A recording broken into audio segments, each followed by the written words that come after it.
Bonjour, mes amis. Welcome back. Welcome back. This is our fourth week together, and it's so very exciting that this is the first week we actually get to dig into some of the genes of it all. Because if you've been following us since the beginning, and I'll explain what the beginning is for those who are new, but if you've been following us since the beginning, we encouraged or suggested potentially to be getting a test. And we're now going to be able to start digging in a little bit deeper to that to enable new year, new view, fueled by information, fueled by the personalization that is your DNA and how that plays up and into the world and into your health. Welcome. My name is Krista.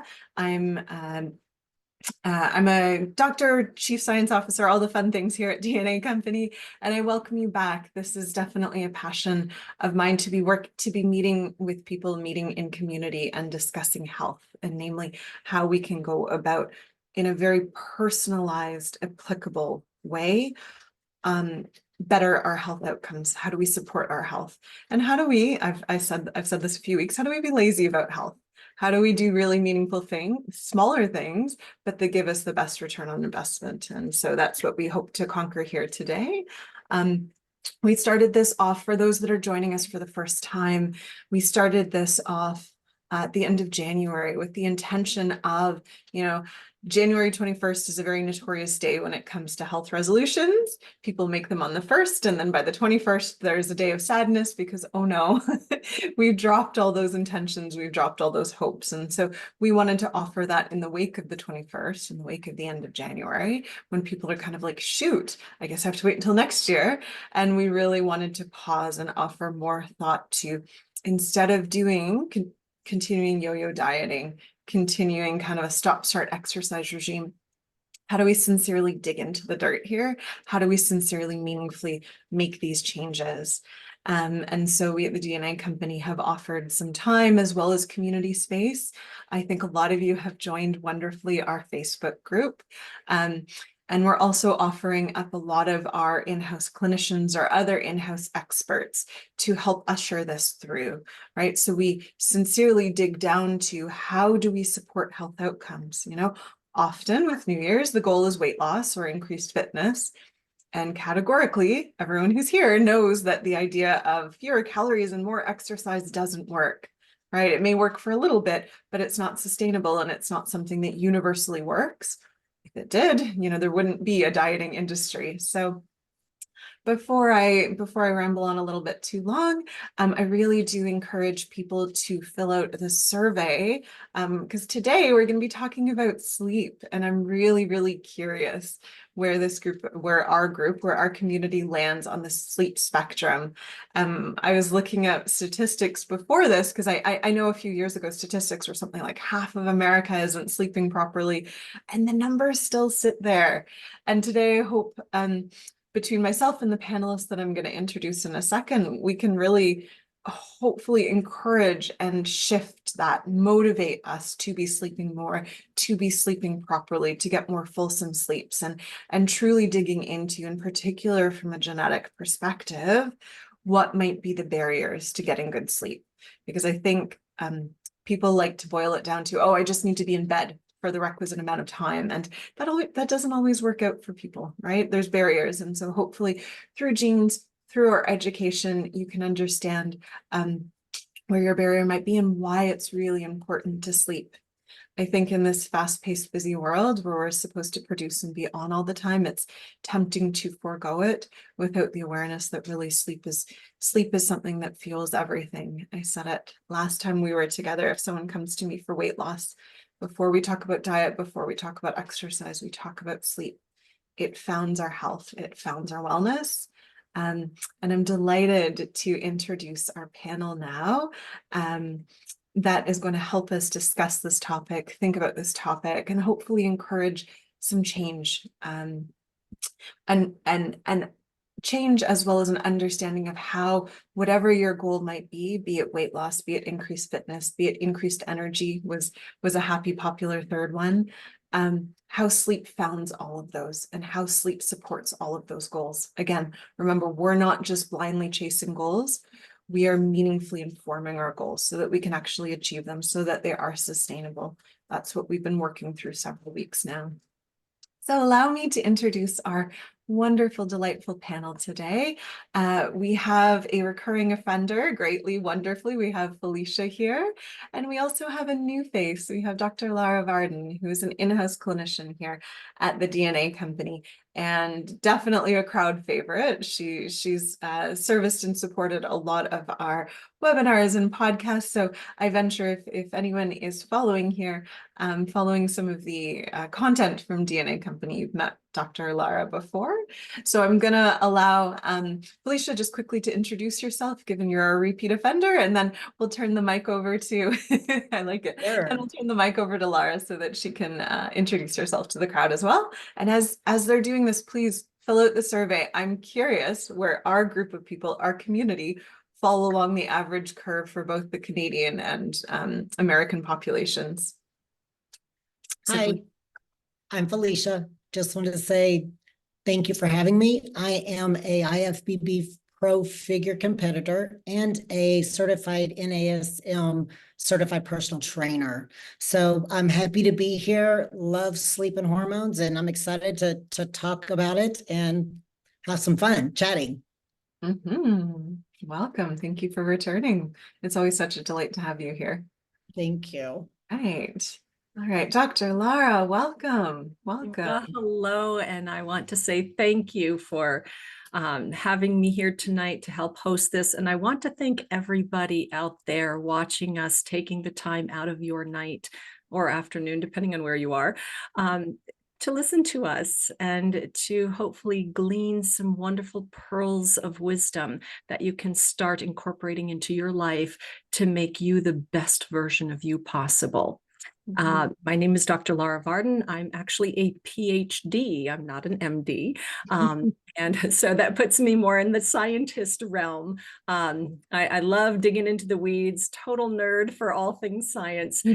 And I'm really working at implementing the things that I learned in academia, teaching anatomy and physiology and doing the research on the bench, now implementing those things in the clinical realm and helping people getting that real-time information to them, which is very, very important to me. So as Dr. Krista said, I am an in-house clinician here at the DNA Company. I am a functional genomics and holistic health practitioner, and lots of other letters after my name that we won't get into. But tonight it's about you and to help you have better sleep. So I'll hand the mic back over to Dr. Krista to get things kicked off. Absolutely. I'm going to ask that the powers that be just close off the quiz so I can take a quick look as to where our numbers sit amongst this crowd. And as I'm waiting for that, I see a hello from a fellow Canadian. So hello, Teresa. It's delightful when we get connects here on the podcast.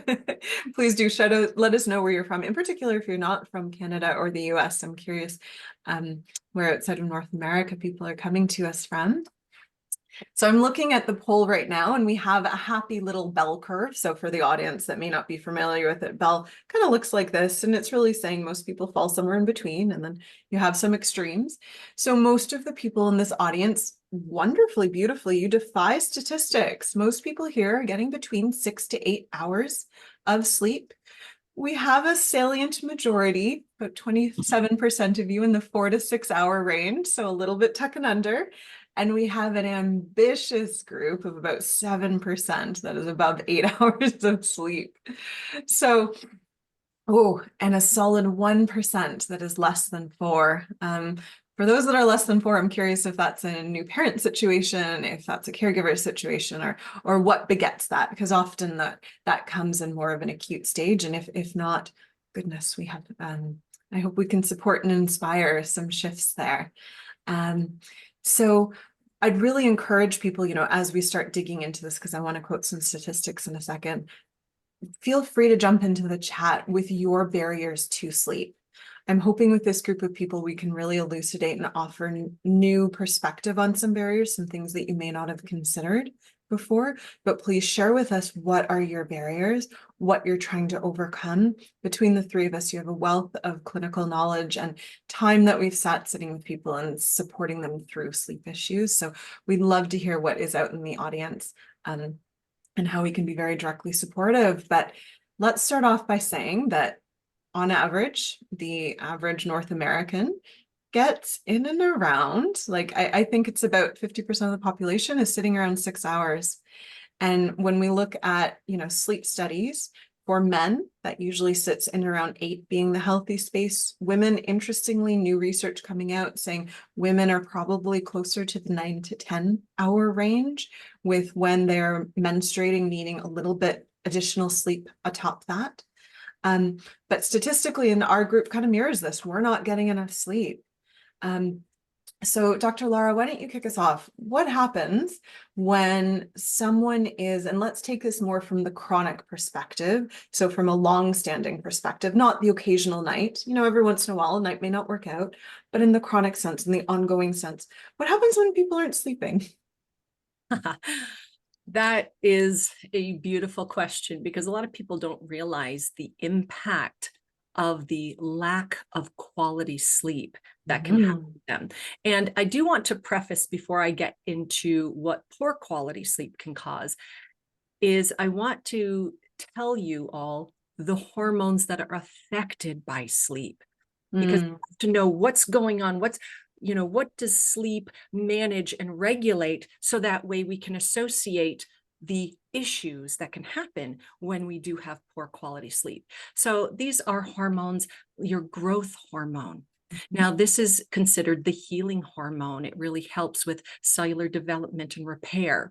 It also helps with building lean muscle mass. So, getting in good shape, Dr. Krista, gym, making sure you've got some good sleep. Big sleep so you can't see the lack of muscle. So another hormone that's affected is melatonin. That's actually that sleep hormone. And some people will know it as a supplement that they take at night. Well, our body does produce this in the pineal gland, and it is very important. And there are ways that we can actually upregulate that naturally. Other hormones, cortisol, that's our stress hormone. The two hormones that deal with hunger, leptin and ghrelin. Leptin is actually one that helps us to not feel hunger, to say, okay, we're full. Ghrelin is that hunger hormone. So they do work together. And I will give you a little spoiler alert here that when you have poor sleep, leptin decreases, which makes ghrelin, the hunger hormone, be more active. And that's what makes us crave food and want to eat more when we don't sleep very well. Don't sleep or pull all-nighters because we're studying for finals or yeah. And again, just to pause you, because I know, food modification is a big goal out there amongst our community. Again, hear what Dr. Lara said insofar as food choices are influenced by the night before. This is why often we start with sleep when we're going to be talking about health and wellness and fitness, because that night sets up your ability to make decisions. We've talked so much about making proper decisions, and good sleep is a way to fuel that and to support that, right? You want to start off on the right side of the bed, and part of that is being in bed and sleeping. Yeah. Allow you to continue there, Lara. Thank you. And thank you for that, that information. I'm sure that's very helpful. So the last two main hormones that are affected, and these are just like the major highlights, are the sex hormones. So testosterone, that's made at night. Estrogen, progesterone are affected by sleep. Now,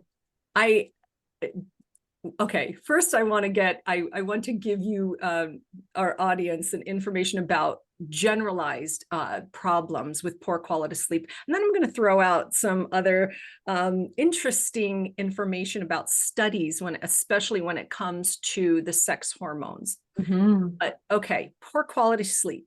This can cause obesity. As Dr. Krista has already mentioned, when I was talking about the leptin and ghrelin, these hormones that regulate our hunger. Insulin resistance can be caused by poor quality sleep. which can lead to diabetes, hormone imbalances, appetite dysregulation. All of these things are affected, and that's more at the broader scale. So it also disrupts our circadian rhythm. When we are talking about poor sleep, not getting enough sleep, or having shift work, that might be one of the others. Like, how much sleep are you getting? I And remember. just to ground us for a second, for circadian rhythm, what Laura is referring to, and what we're going to speak to some genes coming up soon, and genes that influence this. Think of circadian rhythm as this beautiful little, I like music, so we're going to make music analogies, a beautiful symphony. And it's this time sequence of hormones that wake you up in the morning, put you to bed at night. And I think that was originally the kind of working definition of it, but it's really been expanded to say, how do you spend that 24 hours?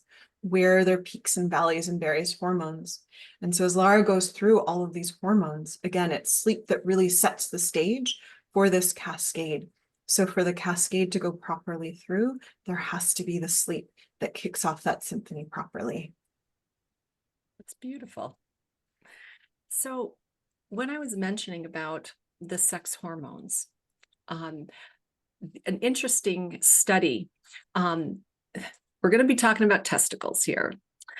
In this study, they showed, well, first of all, they looked at people who slept, men who slept like 4 to 5 hours as compared to 7 hours or more. And they found that testicle size was affected, that the 4 to 5 hours of sleep, they actually had smaller testicle size as compared to their counterparts sleeping 7 hours or more. Now, getting into the sex hormones themselves, the testosterone, like I said, made during sleep. When you have less sleep, we're talking again that 4-6 hours, the levels of testosterone in those men were actually equivalent to men 10 years older than them when they had that lesser amount of sleep.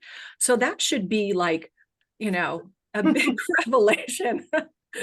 Yeah. If I can kind of poke my head in there, my practice prior to coming to DNA Company, I supported a lot of men, namely men in and around 50, right? And what they would come for often is like, oh, well, I'm going to be taking supplemental testosterone, right? And I was like, okay, that's cool. Have you tried other things first?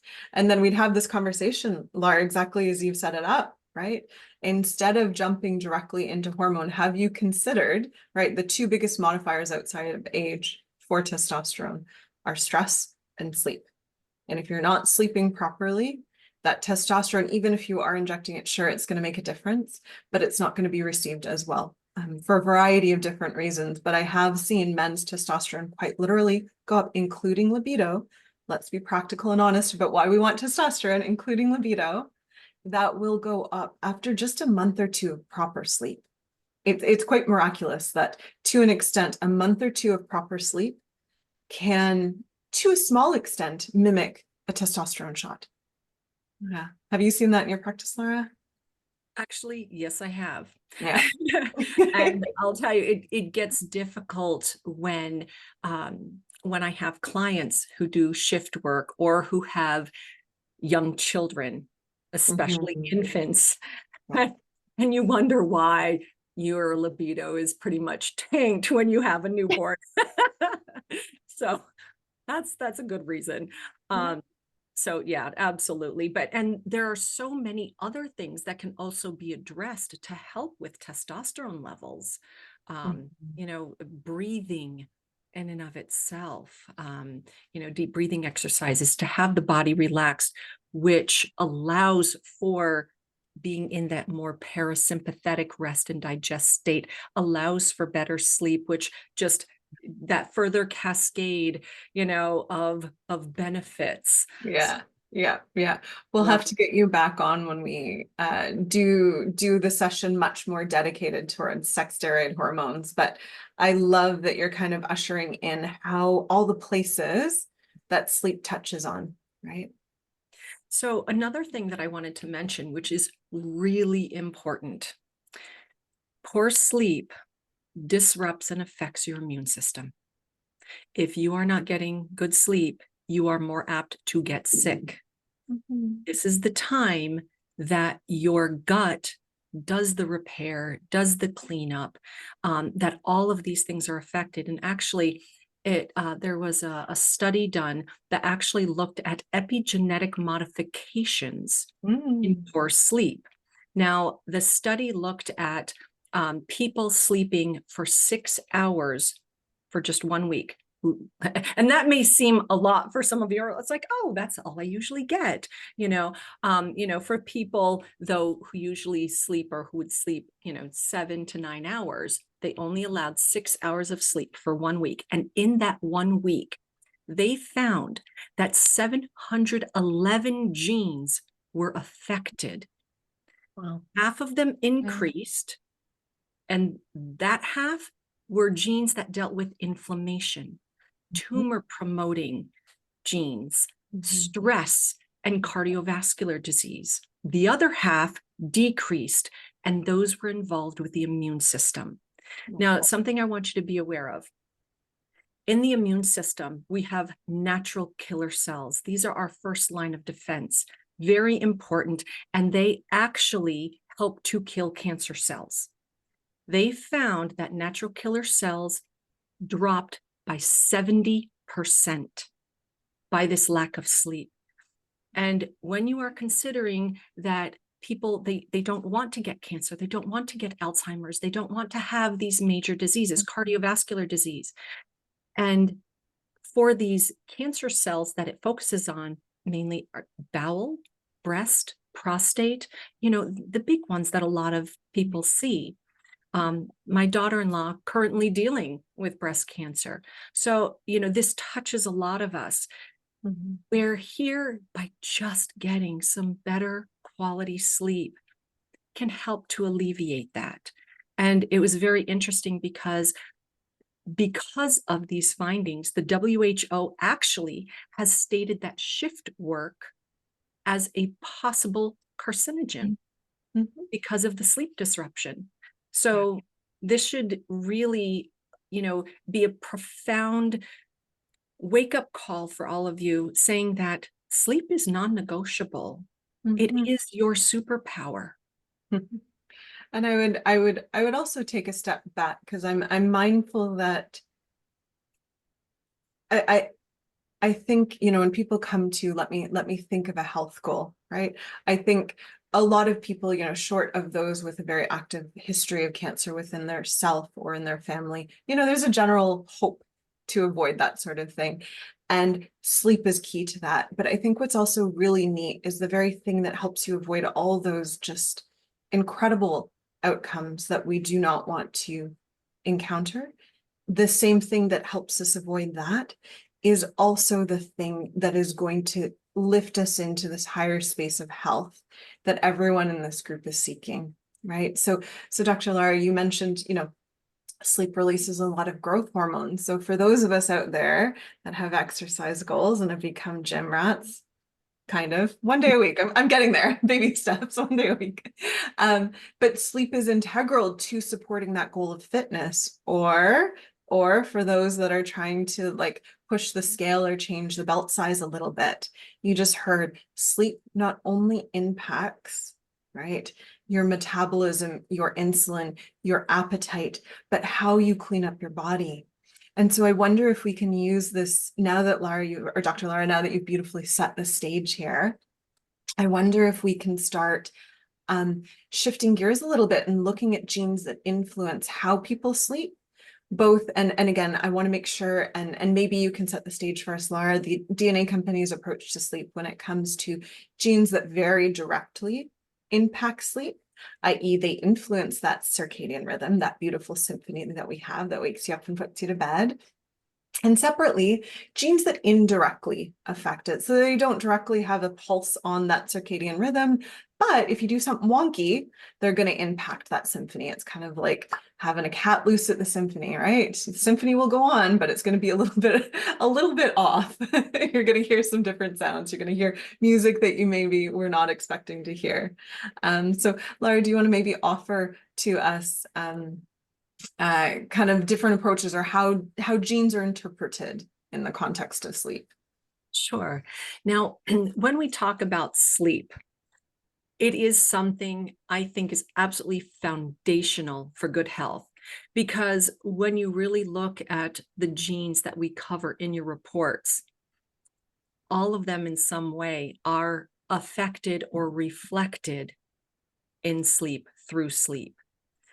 In your reports, when we look at sleep, or if you're looking at your sleep reports, well, one of the main ones that you're looking at is the clock gene. And yes, it's called the clock gene because it regulates your circadian rhythm.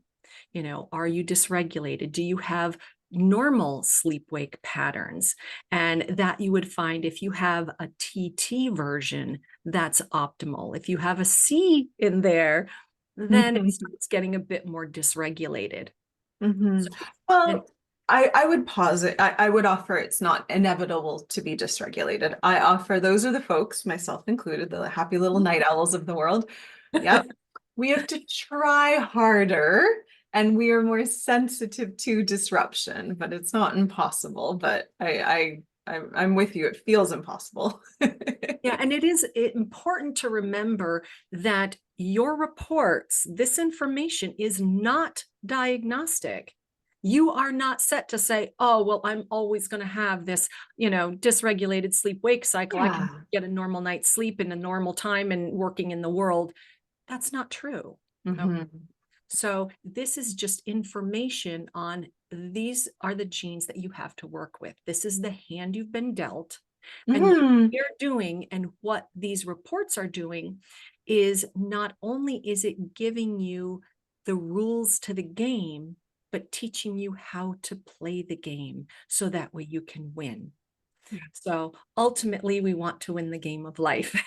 We want to leverage as much as we can. And that's what we're here for, to give you that information, to start giving you the tools so you can start implementing them and the best version you can be from day to day. And sometimes that's all we can look at is just working from day to day, moment to moment.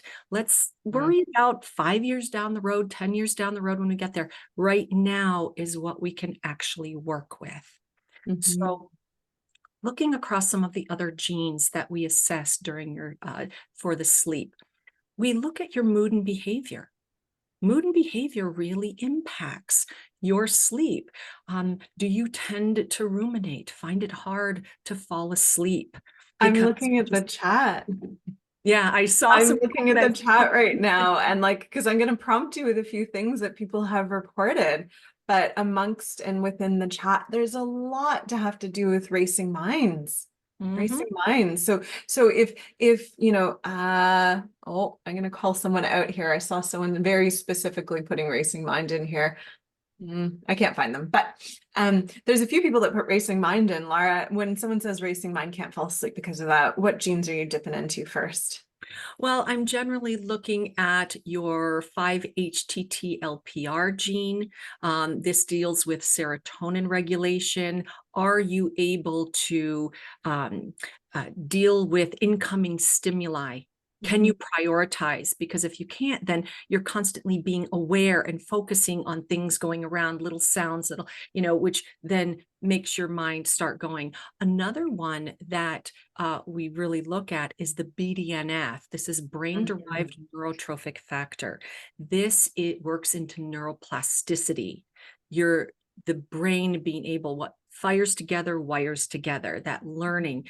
And sometimes, well, when it is dysregulated genetically, or even if you have an optimal version, say you have a GG version, but your TPH2, which is the gene that works with serotonin production, okay, if that's also an optimal version, then we have something called epistasis.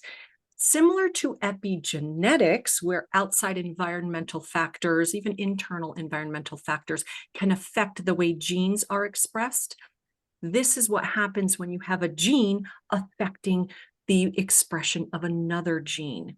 That's called epistasis. And what happens is that version of TPH2 makes BDNF act suboptimally. And this is where we can put more meaning into things. I have this. Where we can think about problems or things that we are working on, or conundrums trying to figure out, and we can't let it go. And when we lay down, when everything is quiet, for the most part, unless you have dogs or babies and other noises and streets. But and I would, yeah, just to ground our audience, because I think Dr. Lara here just offered quite a beautiful gem, this epistatic phenomena. So if you want to dig into your report, you're looking for 2 different genes that we examine. The first is going to be very aptly named BDNF. You will find this in your sleep report. You'll also find this in your mood and behavior report. Separately, she's referred to something called TPH2. You will find this in your mood and behavior report.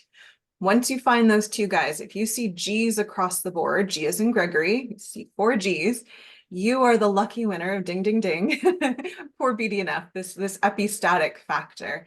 And I'd also like to pause the audience here too. I think this alongside sleep is quite a happy little panacea when it comes to general fitness goals, wanting to be in shape, having a good metabolism, as well as having good sleep, because BDNF is also demonstrated quite significantly to influence metabolism, namely when it's depressed or poorly being produced, you'll see an increased rate of obesity and other just simply dysregulated eating habits. You're kind of grabbing for the delicious little high calorie foods that maybe, you know, we've talked about in past days. We want to be swapping out for some more of our wholesome foods.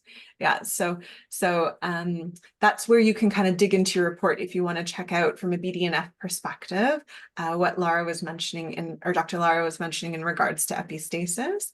If you have if your BDNF is either an AG, an AA, or you have Gs across the board for all of those, this is where that poor BDNF production comes in. And maybe you want to be listening to a few things that can be supporting it, because it's a happy 2 birds, 1 stone, especially for those that are looking to shift from a weight loss perspective. Improving it will support your sleep and support your metabolisms and cravings. Yeah. Yeah, which is a neat one, which is a very neat one. Yeah.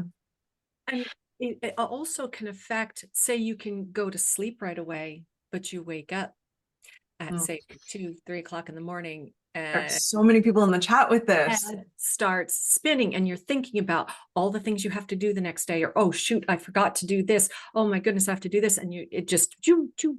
So yes, that also is affected. So when can we start giving them some tips on what to do about it? Oh, please. And we are, I'm actually, I just want to make sure we're inclusive in this conversation. I'm going to start first with Felicia, and then I'm going to pop back to you. And the reason I'm going to start with her first is one of the more interesting ways to support BDNF is through exercise. And so I'm curious, Felicia, like, again, in your experience, because you not only train yourself, but you train, you know, the beautiful spectrum of those seeking fitness, those kind of at your level of like, I'm doing fancy competitions, to those that I think you told a glorious story about an 80-year-old woman whose goal it was to walk. I love this spectrum. As you're working with people, as you're intimately involved with people in their journeys, do you see their sleep patterns change? And separately to this BDNF point, do you ever see or witness in them a calming of the mind, if you will, less of this kind of patterned, like spinning of mind thought patterns?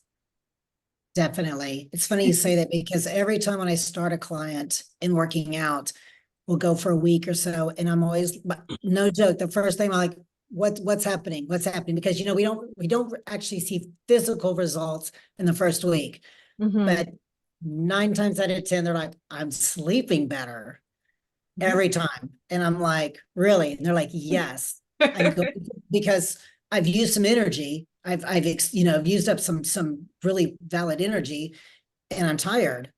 Well, with that said, then they're finding more restful sleep.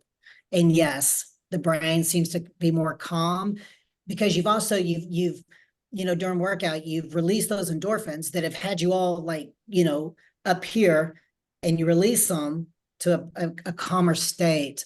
But yeah, that's the first thing out of the bed is, oh my gosh, I sleep so much better. And I feel like my head is clearer.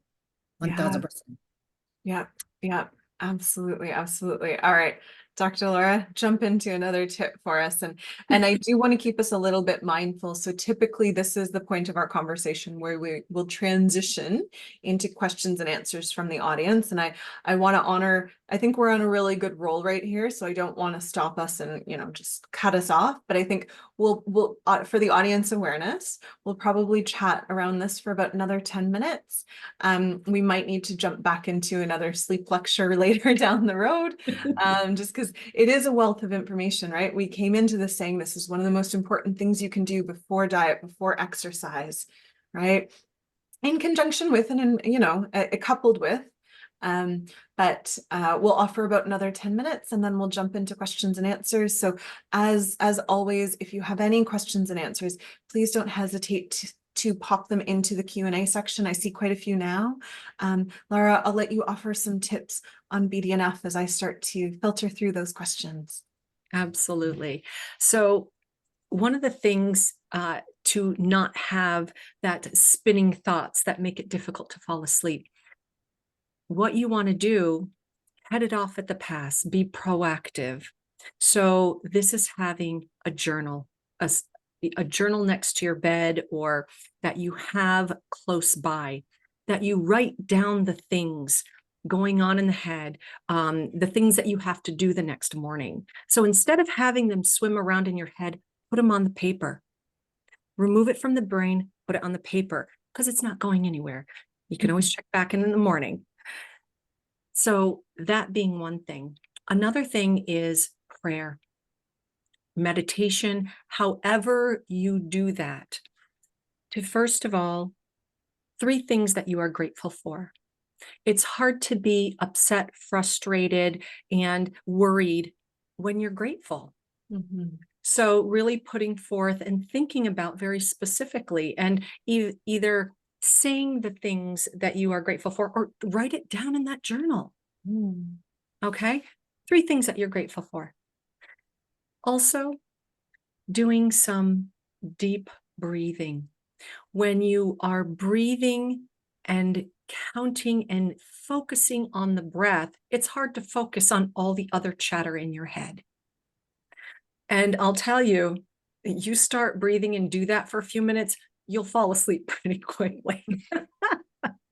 So, not to mention that you want to get the oxygen exchange. No shallow breathing, no breathing through the mouth, through the nose. There is a fantastic book called Breath by James Nestor. Wonderful. And he goes through the science and the history and the evolution of breathing and how that affects us. And I will tell you that I know a lot of people, myself included at one time, who had sleep disruption, sleep apnea, had to wear a CPAP. Well, you can actually, obviously, that is disrupting your sleep. And guess what? You can fix that through the breath. For those of you, and I think I had seen something about waking up in the middle of the night or whatever, having to urinate, okay? A lot of times that can happen when you are mouth breathing, because what ends up happening is that when you're sleeping, if you're breathing through the nose, there is a hormone called vasopressin that's released from the pineal gland that actually is an antidiuretic. It makes you not have to urinate. So if you are breathing through the nose and you are releasing this hormone, you're not having to get up as often in the night to go to the bathroom, which allows you better sleep. So, I mean, it's like you take one thing, it's like pushing a domino all the way down, and it's affecting all of these different things. But I do highly recommend reading that book, great mouth tape. Yes, I do it myself. Fantastic. It really helps. And there's information about that. And I do see some other questions that, we can get into about leg cramps, etc. So. Yeah. And I would really encourage too, I think the resources that we're offering here, in particular, thoughts around writing stuff down, thoughts around breathing properly, thoughts around sleep hygiene, which I'm sure many people are quite familiar with. I really encourage people to truly undertake a lot of these habits, right? Because it's working with the small things, it's working with the less sexy things before you try and jump into the deeper waters of deeper diagnostics and more complicated things, really trying the pure simple things. But, if you've tried it for a few months, it's still not working, engaging healthcare providers, engaging medical evaluation, right? If you truly do have sleep apnea where your throat is collapsing in the middle of the night, right? There's not really breath work that can per se be supportive of that. You need to look into how significant, how severe is this? And does it qualify for medical assisted devices, right? So making sure you're balancing with truly digging into the good stuff, the meditation, the breath work, the sleep hygiene. And if that's not working for you for a few months, don't feel like you need to be an isolated island. Do reach out to care providers that can guide, here are next steps so we can help you with this better sleep. As you've heard, sleep is foundational to all we are doing, to the prevention and avoidance of all those bad, ugly things, but more importantly, birthing a happy life, right? We want health so that we can be happy and joyful. We don't want to be healthy for just to be alive, right? So on that note, I think we're gonna happily transition. Oh, I don't know why that happens every once in a while. On that happy note and a thumbs up, not a thumbs down, I think we'll transition into questions because I think Dr. Lara has alluded to quite a few juicy ones sitting in there. So I'm going to start with the Q&A section first, and then we'll jump back into the chat. But I highly encourage, if you've put a question into the chat, please do as well pop it into the Q&A, because that's what I'm going to be working off most of. And as everyone's familiar now, I tend to read it and then I'll read it aloud. So there's a little bit of a delay. All right. So I have a question from Trudy, and Lara, I'd love your take on this, because I know you support a lot of people through this struggle. It's something pretty common that we hear, in particular from, not exclusively, but in particular from females. The question is, I sleep in 2 segments, getting 4 to 6 hours per night. So she's offering last night as an example. She slept from 9 until about 11:20 p.m. and she woke up and she was awake from about 11:30 until 2:30.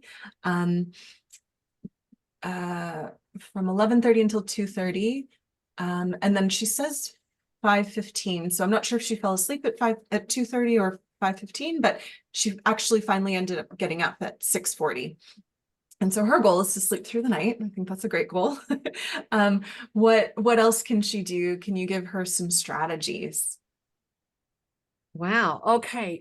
And I will have to say it definitely is easier to pinpoint more when I can see your reports. I can see, especially, this to me is telling me that there could be some sort of detox issue.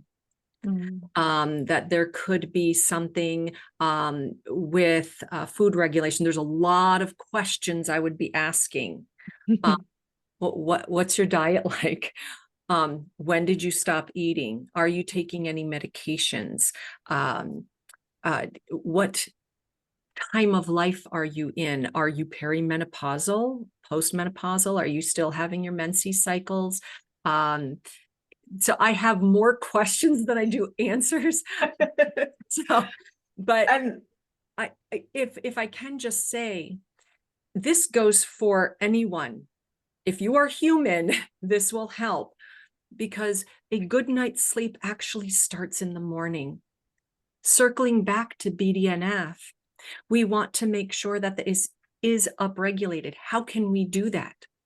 Getting sunlight, in your face in the morning, setting your circadian rhythm up for the day, doing some deep breathing exercises, some meditation, grounding yourself, going outside barefoot. Okay, if it's winter, you might not be, kind of Wim Hof like me going out barefoot in the snow, but there are other things that you can do to ground yourself using grounding mats.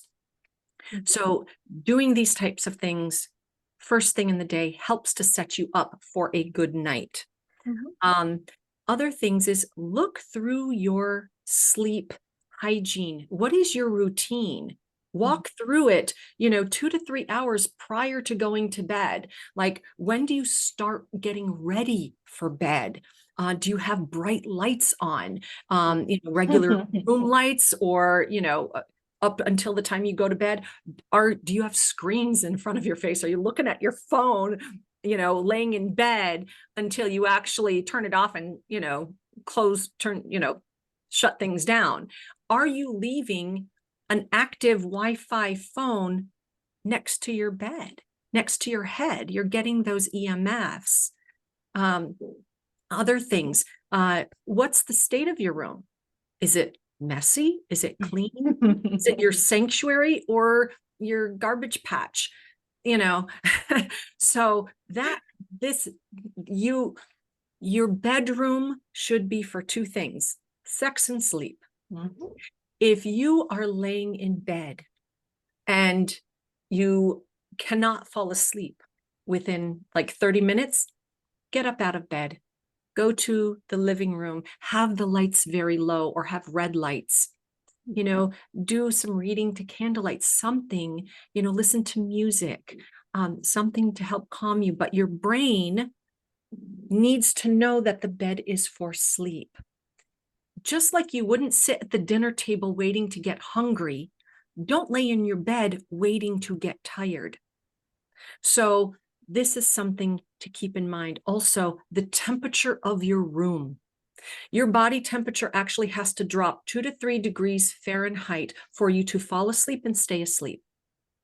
So this is where have your room temperature like 18 degrees Celsius for those of you in Canada, 65 degrees Fahrenheit. You're welcome. For those of you in the US. All right. So people fall asleep faster and better when it's colder, not hot. And what do you wear when you sleep? You sleep, fully dressed and, the whole bed. Do you sleep naked? All of these different things all matter. Also paying attention to the mattress that you are on. Is it one of those memory foams that are off-gassing toxins that are contributing to your toxic load? Is it comfortable? Is it a sleep number bed that's giving off, electricity and EMFs? So all of these things need to be paid attention to. Yeah. I love all these tips that you've just offered, because I think they're so perfectly tips that independent of your genome, independent of your gene results, are applicable, helpful, and useful. And to dig into just a quick sentence that Dr. Laura offered, but I think is worthy of a little bit more explanation. She made the comment, I can't offer exacting advice unless I see your genome.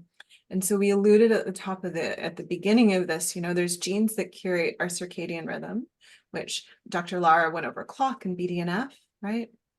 Separate to that, and this is what she was alluding to with this statement of, I need to see the fullness of your genome, right? All those other things that can kind of get in the way.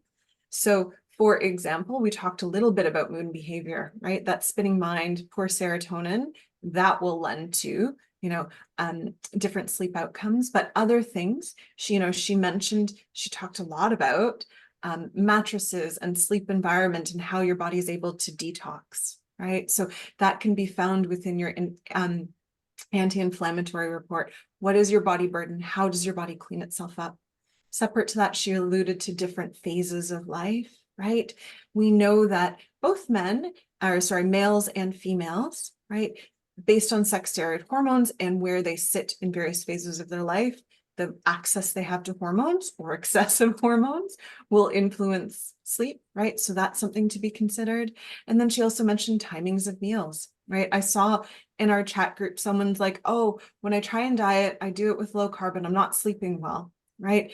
That is definitely influenced by genes and what sort of sugars you need and able to enable steady sugars throughout the night for a good sleep, right? Some people will wake up secondary to a sugar crash.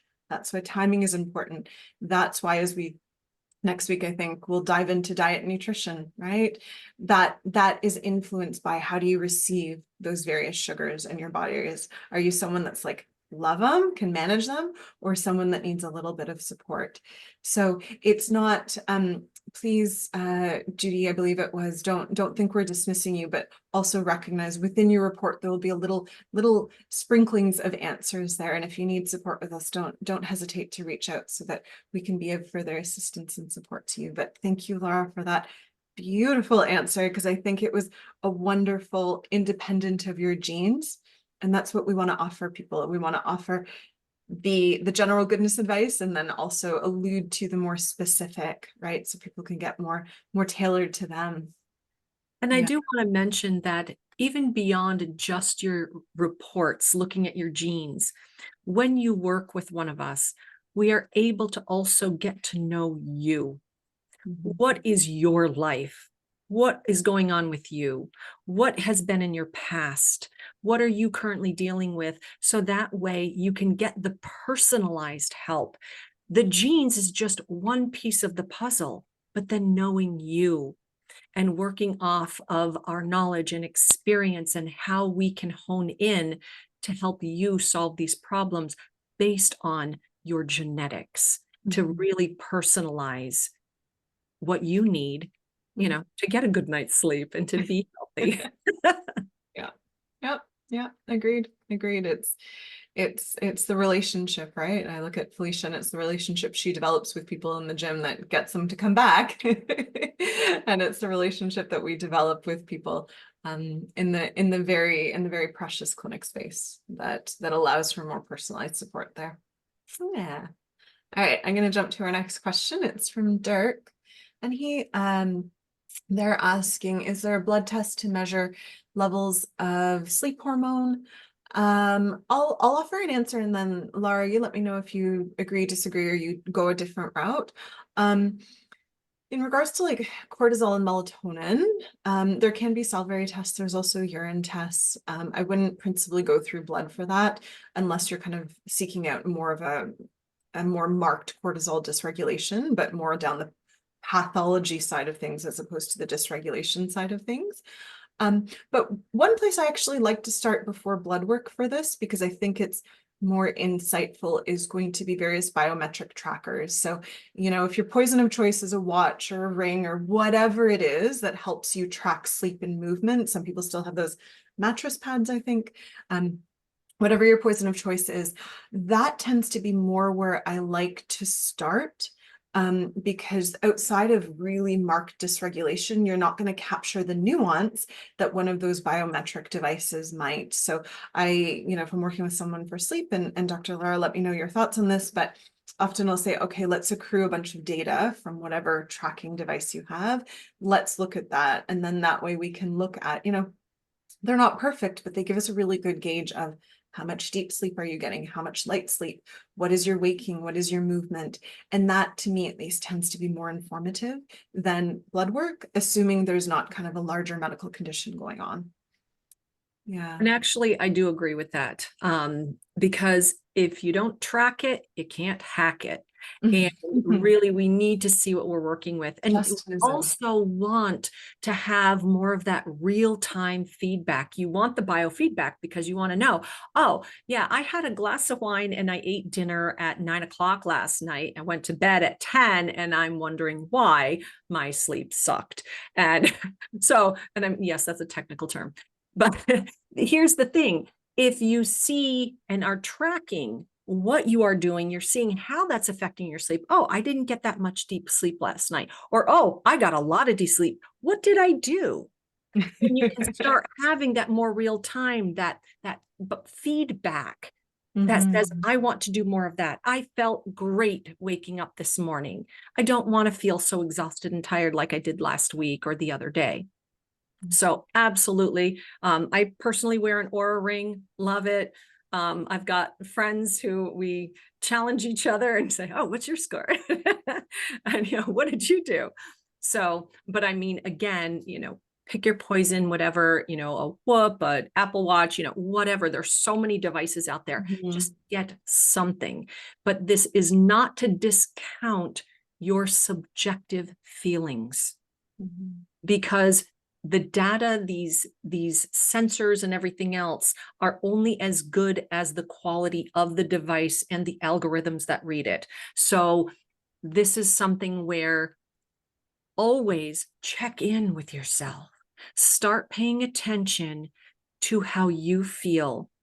Mhm. Look inward, be more in touch with our bodies. We get so disconnected from our own bodies, our own emotions. So check in with that before you look at your sleep score. How do I feel? Do I feel rested? Do I feel energetic? Yeah. Do I feel lethargic? Do I have a headache? Pay attention. And I would offer, I think in particular for a group of people that are seeking out wellness and for those that, let's be honest, because I know we've heard several people say, I'm doing this for weight loss. I've done the yo-yo dieting. It's a very brave action to start checking in with body, because there's been so much effort to disconnect mind from body, because it's always been more of a butting heads relationship. So I like that invitation, Dr. Lara, to I like the invitation to very gently check in with body and begin to mend that relationship, begin to allow faith and trust in body again, and not see it as something that, ugh, this thing that keeps gaining weight or losing weight or doing these things I don't want, right? Allowing that gentleness to come back in and allowing there to be more gentleness within self, because that's where the sustainment comes in, right? You're going to go much further in your health goals if you're working with your body, with your mind, as opposed to if you try to continue this battle between the two of, hey, go lose weight. It's the only one you've got. You might as well take good care of it. Well, as a naturopath that wants to be a cyborg, I'm kind of hoping for another body one day, but for the foreseeable future. All right, let's see. Mary has a question that's somewhat similar to one we've already heard, but I'd still like to just offer it space, because I think it's quite a frequent question that I get in particular, especially as we talk about sleep disruption and those that aren't getting enough sleep. She's saying she's trying to, what is the process for trying to figure out what wakes us up at 2 or 3 in the morning and keeps you awake for 1 to 1.5 hours? She feels like she's tried every supplement, every sleep hygiene technique out there to no avail. So I think before I allow Dr. Lara to jump in on stress, Felicia, I'm curious, I know that you work very much within the space of fitness. Do you notice that exercise helps people who are struggling kind of with this waking pattern, assuming nothing else is going on, right? Like let's take out other concerning medical conditions like sleep apnea, but do you find that exercise shifts kind of those people that are waking up with the sleep pattern? Oh, for sure. Yeah, it definitely switches it, because you're also, again, you're releasing all that stuff that you have been, pin up in your head. Mhm. And endorphins are released, which in the return makes you more relaxed and puts you to sleep faster. But I like you said, I encourage people to check in with themselves and kind of come back and be like, okay, why do I feel this way? And does exercise help? Because usually exercise can help you work through things and Yeah. makes you, okay, it's not that bad, or it helps you, I don't know, it just helps you realize what you're up against, but also it helps you love yourself, it's Yeah. self-reflection. So, but yes, most definitely, it's a big Yeah. stress help and stress reliever, which helps you sleep Yeah. better in the long run. Yeah. And I think the curiosity is important. And I'll offer myself as an example. So, when as the past month or so now, month and a half that I've been pretending to be an athlete and working out, I've learned that if I work out too late in the day, it actually disrupts my sleep. It does a disservice to my sleep, in part because I probably have a bit too much energy happening. But for me at least, I don't have the greatest detox processes. My body needs a beat before it goes to bed to kind of clean up some of that stress, that extra, it's good stress, but some of the stress. So I've learned over the past month and a half by checking in with my body and my random workouts that they need to be more in the morning, right? So instead of throwing baby out with the bathwater and being like, exercise is bad and messes up my sleep, it was that gentle curiosity that was like, cool, I guess I gotta wake up early and exercise then. I agree. Checking Yeah. back in with yourself again. So see if you, some people are like that. So yeah, on the flip side, some people work out and they're just like exploding with energy. Yeah. They're still relaxed, but it's like, oh my gosh, I have more energy. So everybody's different. It's I am more of a midday. I work best midday. I'm not a morning person. I'm a huge night person, but midday workouts for me work. That's where I thrive. But I know that again, it's being aware of who you are and how you work. How does your body made? How does it? Yeah. And your body will tell you if you listen to it. It truly will. You just really got to be like self-check in. Even if it's just a couple of minutes, like, okay, why do I feel that way? And do I, how did I sleep last night? And Yeah. how did that food make me feel? It's all one. Yeah. And to Dr. Lara's point, it's a lot of checking in, but also being mindful of data, right? It took me a beat to realize, okay, on days that I am exercising too late, I'm not sleeping well. Cool. Let's try something else, Yeah. Yeah. So, Dr. Lara, any other thoughts for Mary in particular? Because I'd love if you want to go down the rabbit hole of cortisol and stress here. Actually, I'm going to shift a little bit to Chinese medicine. I was They wondering if that would come up. have a clock and certain organs that are related to certain times of the day. And I see this a lot in my clients. I remember seeing it in myself, that generally when someone is waking up between 1 and 3 a.m. consistently, this is the liver. This is where the liver is showing an imbalance and its ability to function properly. Stress is a common factor. And I'm just going to pause quick just to orient the audience here. So Dr. Lara is mentioning the liver, and she does not mean your physical liver, right? So in Chinese medicine, they've named certain patterns after organ systems. And so she's talking about a pattern here, and it's called the liver, but we're not literally talking about the liver. I'll allow you to continue. Okay. So a lot of this with the stress, the worrying, which kind of weaves back into the head spinning, the stress and the worry. But also other things that can affect this: poor diet, excess alcohol consumption, suppressing emotions can cause these imbalances, because our deepest sleep should be at 2 a.m. And actually the sleep cycles, what Dr. Krista was saying about deep sleep, REM, light sleep. Okay, there are patterns. It's actually chunked of time that a normal sleep schedule, when you look at the evening, there should actually be 4 sections where you can see deep sleep, REM, light sleep, and then repeat, where you actually have more deep sleep early on, less REM, and then as those 4 sections continue, you have less deep sleep, more REM. Okay. But even then, in some ways, this does affect the liver in that detoxification. That's one thing that I do look at. So I saw a quick thing in the chat saying, well, I exercise, I eat healthy, but I'm still waking up. Well, these types of things, this is a little red flag that would go, let me look at your toxic load. Let me look at your detox pathways. How, that toxic bucket, it is at night when we are sleeping that toxins get cleared, that our body does the repair. And if we are constantly filling that toxic bucket faster than we're emptying it, and you are adding on more toxins, EMFs, dirty electricity, mold in the home, anything like that, you can't offload and clean that up.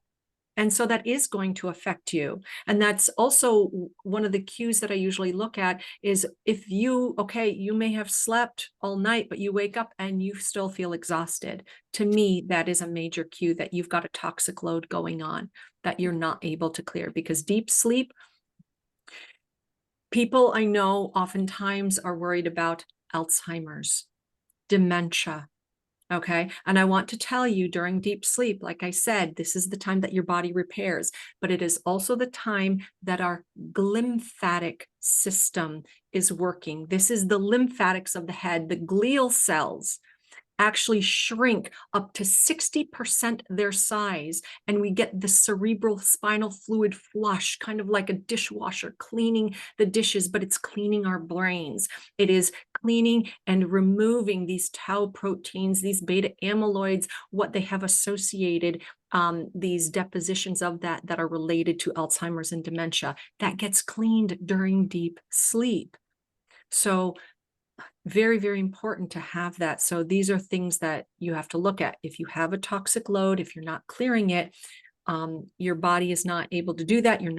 It's affecting your deep sleep. It just does, again, this whole cascade of possible issues. But thankfully, there are things that we can do to offset that, to, reverse that domino effect.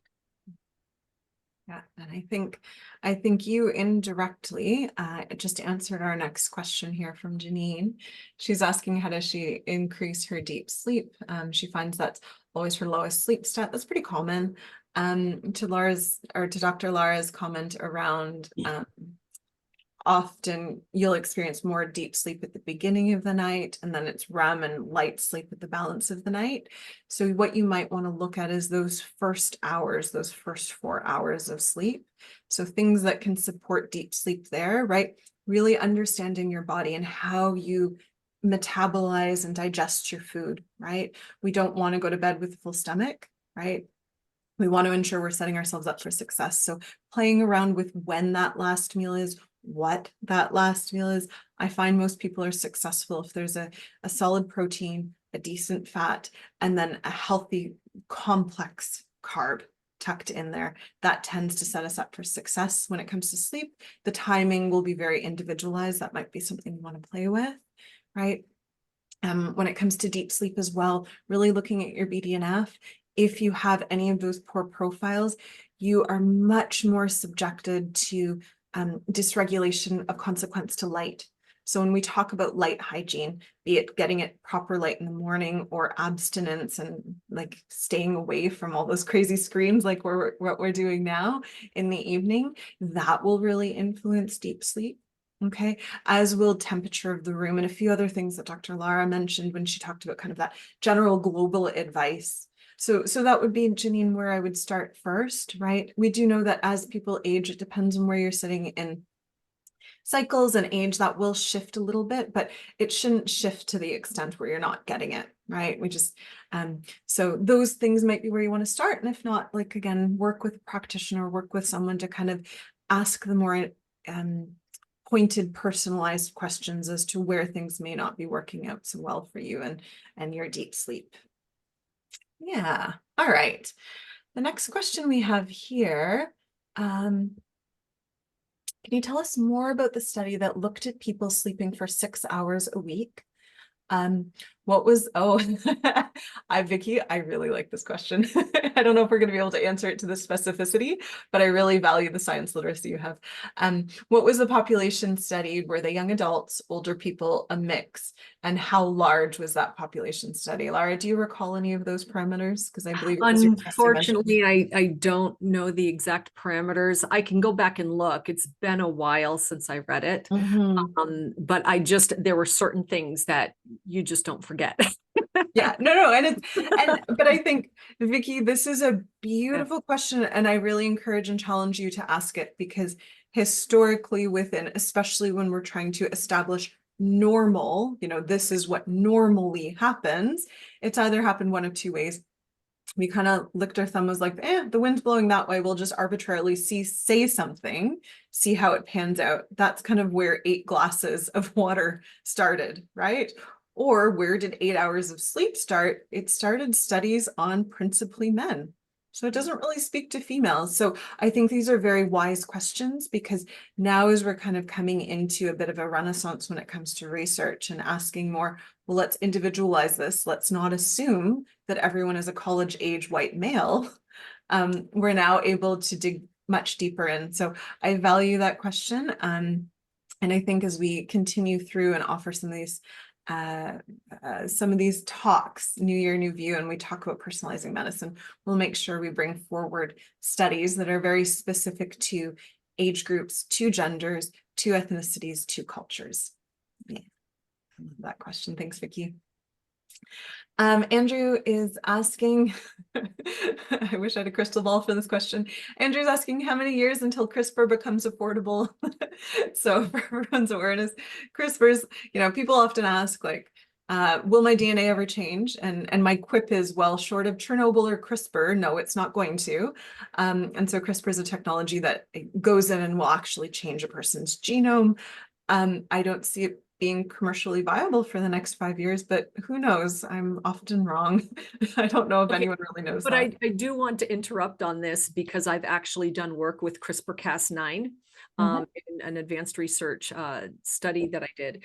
And for adults, for people who are outside of the womb, you're not going to be changing your entire genome. If you think about the trillions of cells, there is DNA in every single one of those cells. And the only way that you can get like all of the DNA, and all of the cells to be done is by doing that in an embryonic state before all, the cells are dividing and growing. You've got to get where there's less. And actually a Chinese gentleman had done that, a doctor, with 2 twin girls in utero, ended up going to jail for it. This was like 2015, I think he did that. So, but yeah, it's more complicated than you think. So. Yeah. All right. Next question here.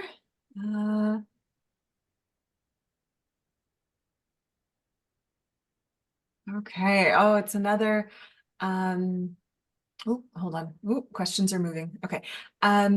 Teresa, and this is along a very similar vein. And so it's not to dismiss your question, Teresa, but I'll quickly ask Felicia and Dr. Lara if they have anything they want to add to it, but I think we've addressed it.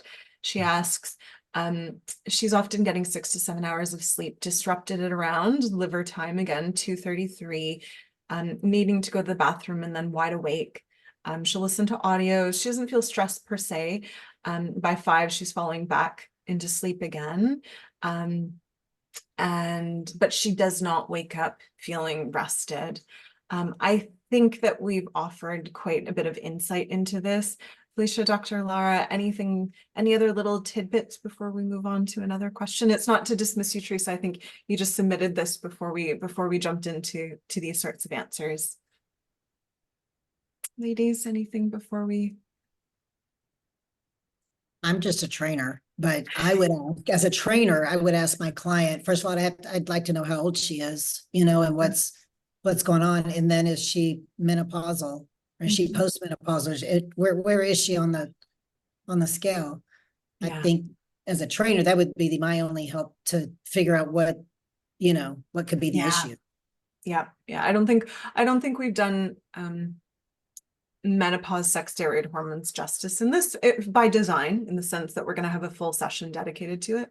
But I like that question, and I hope you never dismiss yourself as just a trainer, Felicia, because I think you're the boots on the ground when it comes to how do we actually go about actioning this sort of stuff. And I mean that so very sincerely, not just to. Thank you.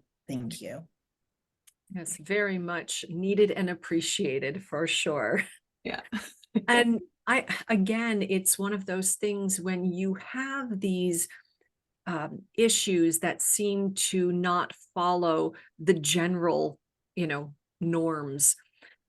This is where really diving in and finding out more about the person sitting in front of us, asking those personalized questions, because you are an individual. You have unique experiences, a unique life from everyone else.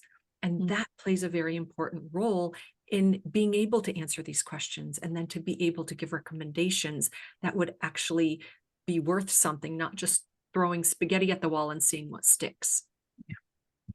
But I do want to say, of a very general nature, that everyone that this would benefit from when it comes to sleep, one of the things that you should definitely do is have a regular sleep schedule. Go to bed at the same time every night, wake up at the same time every morning. Even on holidays, on weekends, that really will help a lot to set that circadian rhythm. And I'll tell you, a lot of these basic foundational things will kind of fix other things downstream.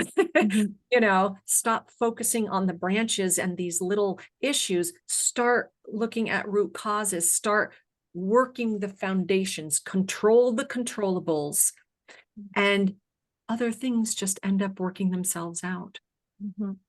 One of the better tips I have for my insomniacs, they'll ask the question of, I'm trying to establish a sleep schedule, but if I'm up, until 5 in the morning and my sleep schedule says I have to get up at 7, what do I do?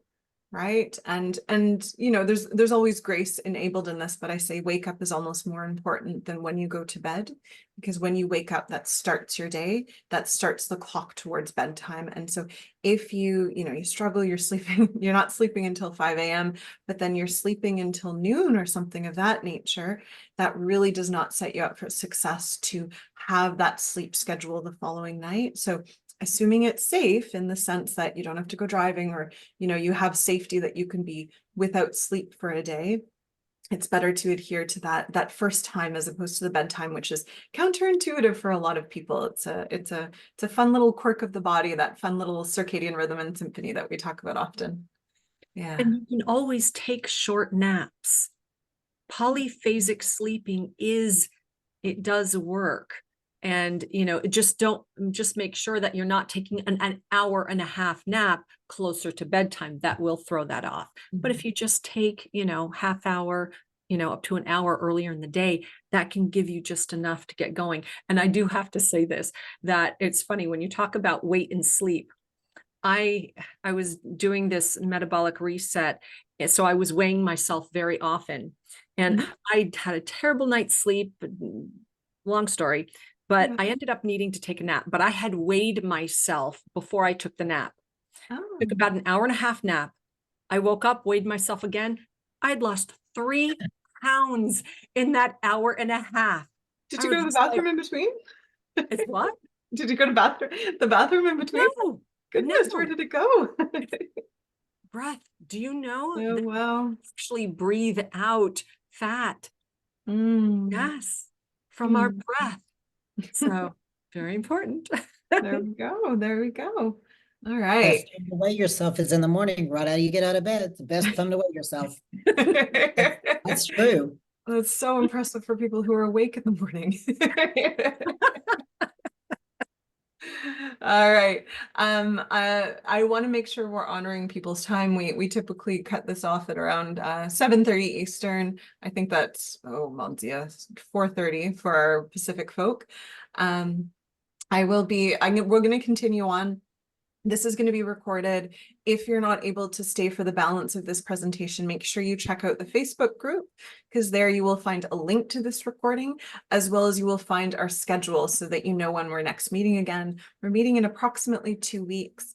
So make sure you join the Facebook group for the community support, for the support coming in of, hey, this is what I'm working on, as well as we love to hear feedback in that group of, I started working on my sleep, and here's how it's contributed to my goal, right? So for me and my athletic status, right, sleep is really important so I can recover from my once a week at the gym, right? And I'm curious how sleep will set you better up for success. I'm curious, if the goal is weight loss, how does sleep make that an easier, more pleasurable journey, right? That's the goal, sustainability. Finding joy in this, finding pleasure in this, because if it's to be sustainable, it's something that is going to be happening for life, right? We're making changes that are sustainable. And I think it's a delightful, delicious change to say, hey, go out and sleep 8 hours in a sustainable way to sincerely support not only avoiding the ugly stuff that we don't want to encounter, but bringing that space so that we can be happy, mindful, and purposeful in in our health goals and the way we're going about dancing and bumbling about this life of ours. So continuing on in the questions, Andrew has asked, what is better for BDNF, cardio or HIIT or weights? I would offer there's research briefly that kind of speak to both, that both can be very powerful. I'd actually dig into your cardiovascular report, Andrew, and really look at how does your body receive cardiovascular stresses.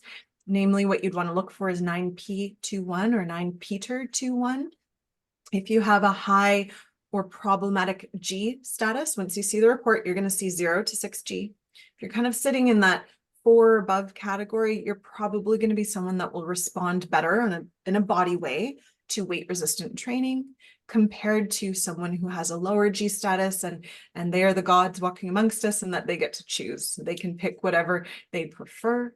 You can also look into your, within your hormone section, there's a few elements on fitness and recovery. You'd also want to consider recovery as well, because that will gauge how frequently and what you need to be doing in between your various workouts. Felicia, Dr. Lara, any other thoughts to kind of add to that? Or can we move on to our next question? Oh, No, I think you nailed it. Love it. All right. Next question here, and I might toss this one out to Dr. Lara. Jan is asking, what magnesium or other supplements might you recommend for sleep? She's listed magnesium glycinate, L-theanine, and then the beautiful etc. Nice. Okay, so for sleep, yeah, the magnesiums are always good. And you want to make sure to look at forms that end in ate, ATE. So yeah, the magnesium threonate, magnesium bisglycinate, wonderful. Theanine can also be helpful. Phosphatidylserine helps with sleep. Sometimes low dose melatonin can help. So, and I want to be specific here. Low dose can range from anywhere like 3 milligrams down to 0.3 milligrams. Right. So it's really a matter of, speak with your doctor, or if you are just your own little biohacker wanting to test stuff, start low, go slow, see what works. And I will say, excuse me, that, getting into medications and things like Ambien, these kind of sleep aids are like blunt instruments, and they really do not replicate the beneficial effects of natural sleep. Now, this doesn't mean that they can't be useful for a short-term acute situation as determined and dictated by your primary care physician, etc. So I'm not saying, oh, never take those, just have it, be done with the advice and following of a doctor. I know that CBD, THC, those gummies and things, those can be very helpful. Again, depending on what the need is. I wouldn't be jumping to these things first off. Look at the non-pharmaceutical or non-supplemental things first. What can you do in your life to start fixing those? It's when you have exhausted all those things first and you're still having issues, that's when you start diving into some of these other sleep aids. I love that answer. I like in particular that it's saying there's not one solution for all, and it is working with curiosity and oftentimes a practitioner, right? It's not to dismiss the power of a person investigating on their own, but really leveraging the wisdom that exists within those that dedicate their lives to this and allowing that support, right? We have to think about often getting support. Our next question comes from Donna. This is a fun one, and Dr. Lara, I know you're already you're gonna jump at this one, so I will preemptively toss it to you. She said she had terrible insomnia and tried all the things. She has a poor clock presentation. She's a CT. And she found that her problem is actually not blue light, but red light. once she started red light therapy, she started sleeping like a baby, presumably, because she was making melatonin. And she was saying that she can't take melatonin as a supplement because it actually has the opposite reaction for her, which I forget the exact statistic, Donna, but I think 5 to 10% of the population has an opposite reaction to supplemental melatonin. So you're not alone in that, independent of whatever light therapies you're engaging in. She's saying that you hear very little about red light for insomnia. She was wondering if we had encountered or used the solution in our practices. And Laura, I know you're a big light fan, so I'll allow you just briefly, because we want to be mindful of everyone's time, but just briefly to jump into red light therapy there. Red light therapy is fantastic because it really works at the cellular level. It helps to make the mitochondria function better. And that's part of the reason why you were able to probably sleep better and do that, because when your mitochondria are working better, the cells, the tissues are all working better. You have better healing capacity. So maybe there were some other things going on in your body that you weren't aware of, that you weren't able to overcome for healing, and the red light therapy helped to give you that boost. So fantastic. I'm so glad and happy to hear that you found that. And honestly, I recommend red light therapy for a lot of my clients. Mm-hmm. All right. Dirk asked a question, and Laura, I'll allow you to kind of give this a yes or a no. He's asking, in the Nestor book, so the breath book, does it describe how to reverse sleep apnea through breath exercises, i.e. should you try breath work before opting for a CPAP or dental appliance? Actually, yes, he does go into that. Okay, perfect. There we go. Thank you. Oh, Vanny, I hope I'm saying that right. Vanny asked if there's any supplements to enhance BDNF. There are 2 that are quite well studied. The first is a mushroom friend, lion's mane. Just being mindful that if you are to be taking lion's mane in support of this, firstly, quality is incredibly important. The extraction, you want hot water extraction. But separate to that, also dosing tends to be really important for this. It's usually a bit on the higher side. I usually see efficacy starting at about 4 to 6 grams. And so that can be a more costly prescription. Just putting it out there, it's beautifully well studied and quite a strong agent. The other one that you can look for is something called green coffee fruit extract. It's very specific. This is not coffee extract. You're not getting this in our delightful cups of coffee in the morning. It's very specific to the coffee bear and a very specific extraction process. So be careful and mindful about that. But that is also shown to increase and support BDNF in people. Dr. Laura, do you use any other agents? Oh, absolutely. Heat. Sauna. This is specific to supplements. Oh, to supplements. Yeah. Yeah. But I'll tell you, do the things that are free Yeah. you can do. Sunlight, Mhm. exercise, you don't have to go out to purchase I that. agree. So I please agree. take advantage of these other ways before jumping into supplements.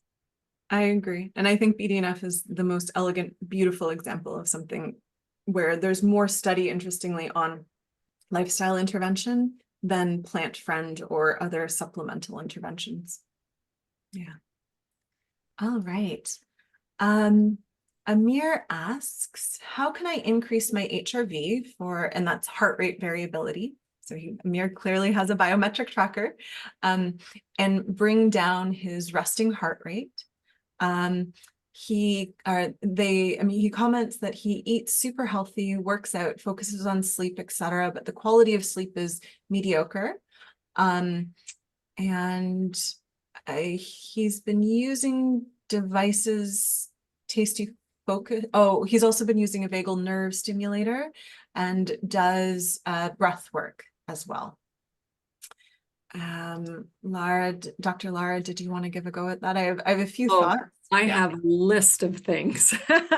Okay, so to increase heart rate variability, great that you're using that vagal stimulator. Wonderful.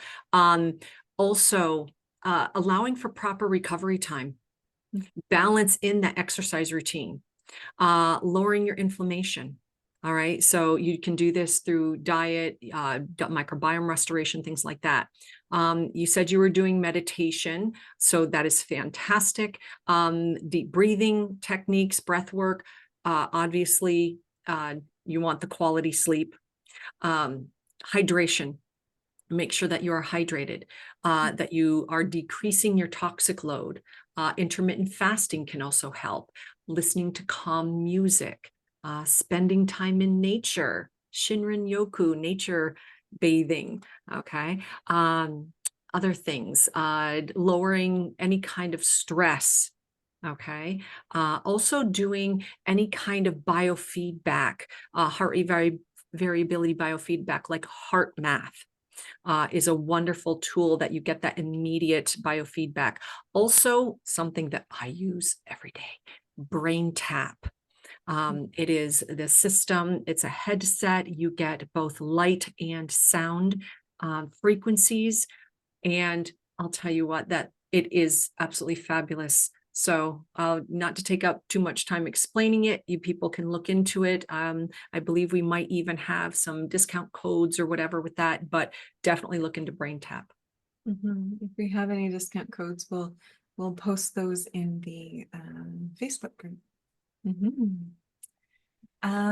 This question might go to Felicia first, and if it's not something you've seen, feel free to pass it along. But Jill's asked the question, any recommendations for restless leg? Specifically, the more she exercises, think of leg day, the worse it gets. Do you have any nutritional or quick tips, anything that you offer the folks you work with? Honestly, with restless leg, I'm not. I'm going to be honest. I don't know. No, that's okay. No I good tip. think my first thought there is in particular going to be around electrolytes and magnesium and other things that are going towards fueling the muscles, right? We think about, especially with leg day, those tend to be our bigger muscles.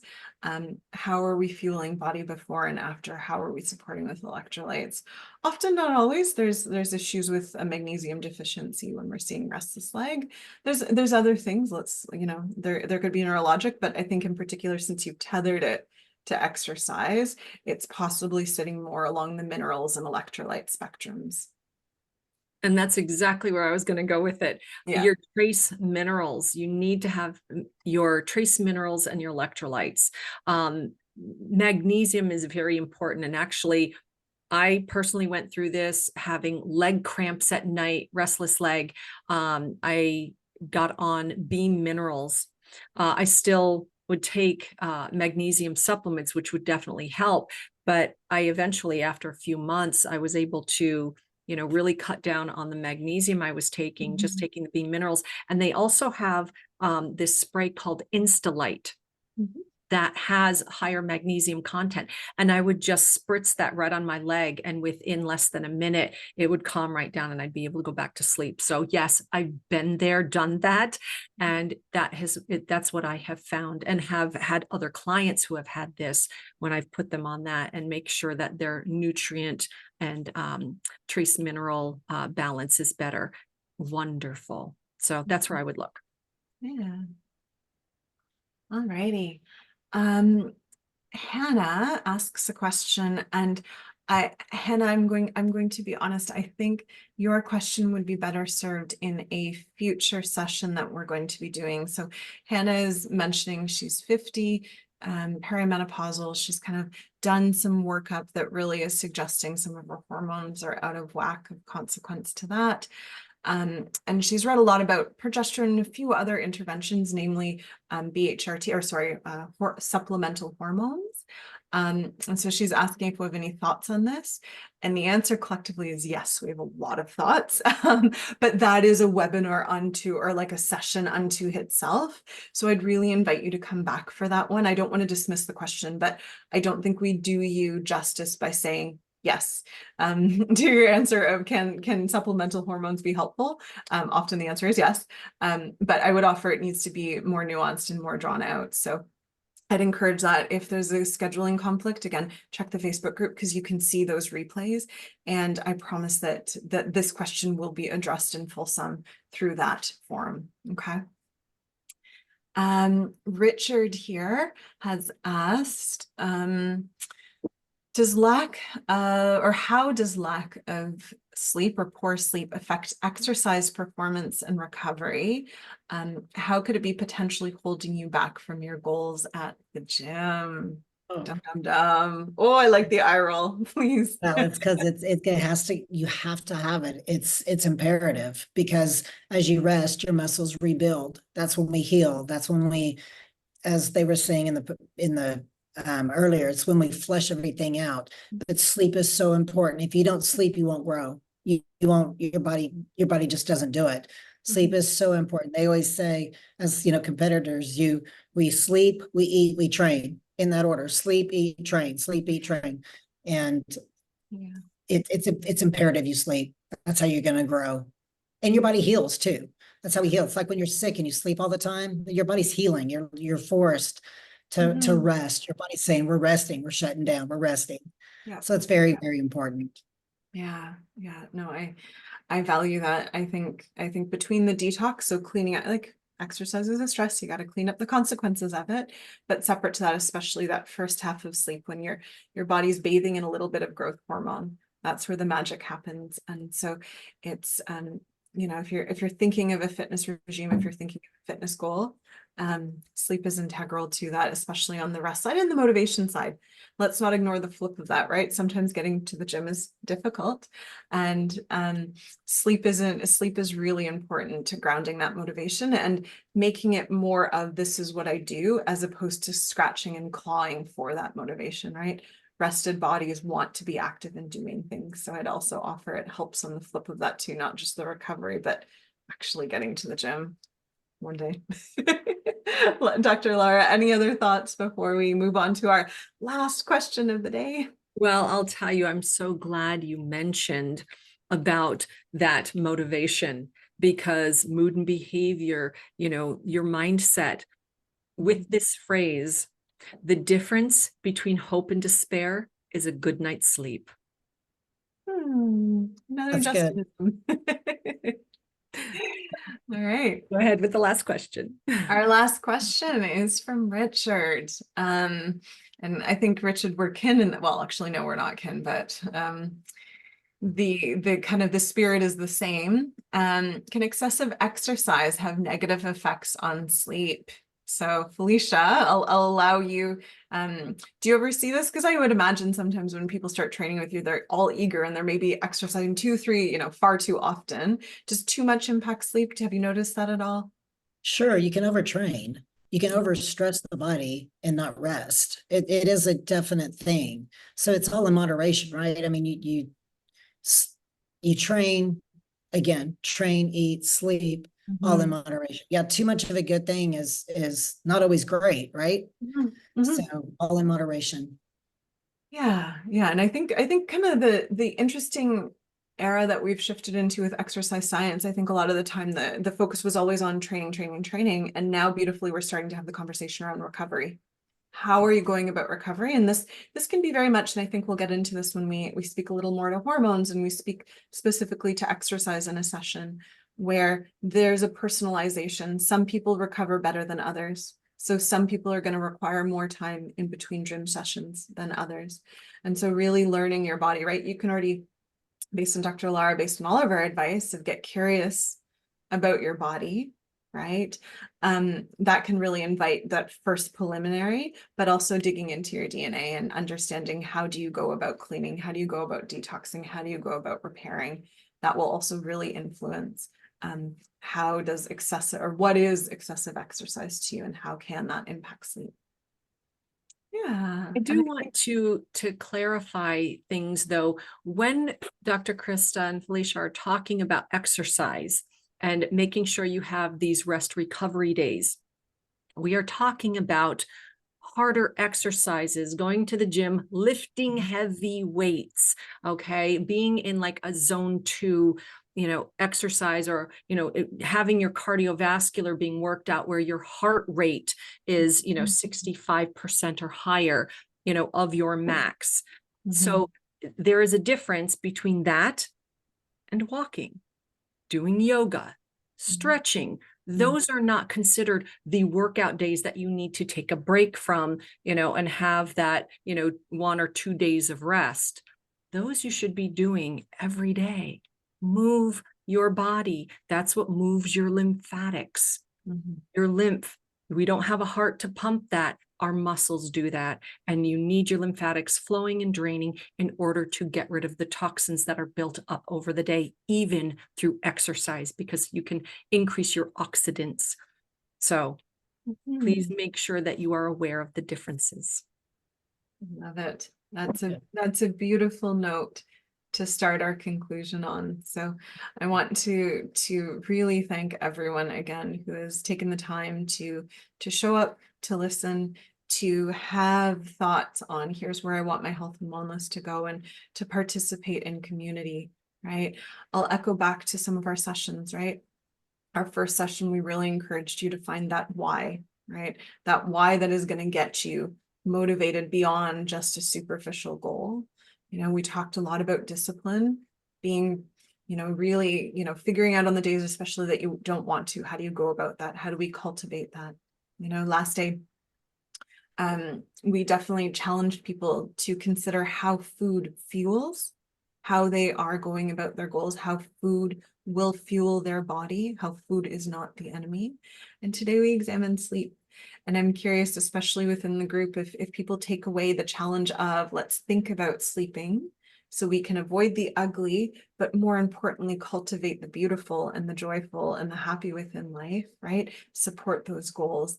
I'm really curious, and I hope people offer feedback next time we meet, but also within the Facebook group, of how sleep and increasing sleep has supported and shifted their goals in the ways that it makes their goals more easy, right? Lazy medicine. Find a way to do things simpler and that you're enjoying it. So on that wonderful note, thank you everyone who has participated and joined. We really appreciate it. Dr. Lara, Felicia, thank you so very much for your time and wisdom and caring this evening. It's been an absolute delight. And we will see everyone in approximately 2 weeks. I'm really looking forward to it. I believe if I'm being held honest, no, it'll be about 2 weeks we'll be meeting up, and I'm really looking forward to it. Thanks everyone. We'll catch you in the Facebook group. We'll catch you at the gym or wherever the goal might be. Thank everyone so much. Thank you. Au revoir. Bonne nuit. Mon Dieu. Bye. Thank Je you. suis fatiguée.